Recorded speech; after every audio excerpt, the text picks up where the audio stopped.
बात उसे समय की है जब पांडव वनवास काट रहे थे। उस समय द्रौपदी अपनी कुटिया में बैठी हुई थी। उस समय द्रौपदी के पास कहीं से एक पुष्प उड़ता हुआ आया और द्रौपदी ने उस पुष्प को उठाया। द्रौपदी ने देखा उस पुष्प के अंदर इतनी मनमोहन खुशबू आ रही है, वह उस पुष्प की खुशबू में खो गई। इस समय द्रौपदी ने भी को बुलाकर कहा कि मुझे एक ऐसा पुष्प और चाहिए। तभी भी ने कहा ठीक है, कहाँ से लेकर आई हैं, हमें बताएं, हम अभी तुरंत आपको लाकर देते हैं। द्रौपदी ने कहा कि मुझे नहीं पता यह पुष्प कहाँ से आया है, यह मेरे पास क्या पता कहाँ से उड़कर आया है, मुझे ऐसा पुष्प लाकर दो। तब भी ने कहा इस ब्रह्मांड में जहाँ भी कहीं भी होगा मैं आपके लिए यह पुष्प अवश्य लेकर आऊंगा। भीम वहाँ से चल देता है। चलते चलते वह बहुत घने जंगल में पहुँच जाता है। फिर क्या देखा है कि भीम के इस रास्ते पर एक बूढ़ा वानर अपनी पूंछ बिछाए बैठा हुआ है।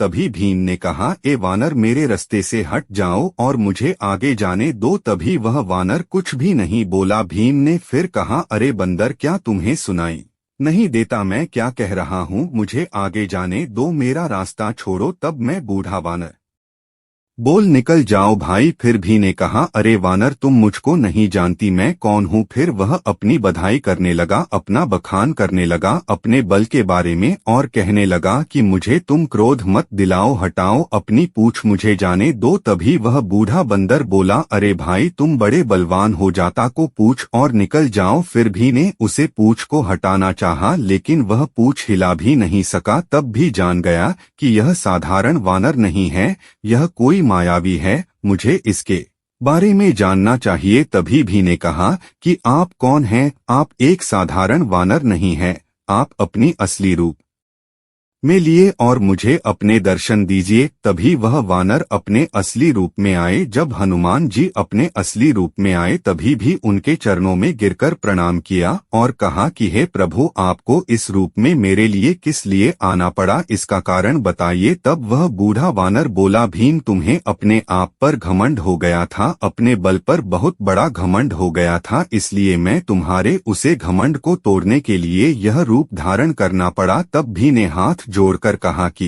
प्रभु मुझे क्षमा करें। तभी हनुमान जी ने भीम को अपने गले से लगाए और उस और दुगना हो गया। फिर हनुमान जी ने कहा कि भी आगे जो जंगल है वहां तुम्हारा जाना घातक हो सकता है, इसलिए तुम यहां से वापस निकल जाओ, वहां पर देवता निवास करते हैं। तब भीम ने कहा कि प्रभु मुझे ऐसा पुष्प चाहिए। तभी हनुमान जी ने भीम को वैसा ही एक दूसरा पुष्प दे दिया और कहा कि यहाँ से अब वापस चले जाओ और सदा विजय होने का आशीर्वाद दिया। जय श्री कृष्णा, राधे राधे। सभी भक्तजनों से नमन निवेदन है कि आप मेरे इस वीडियो को लाइक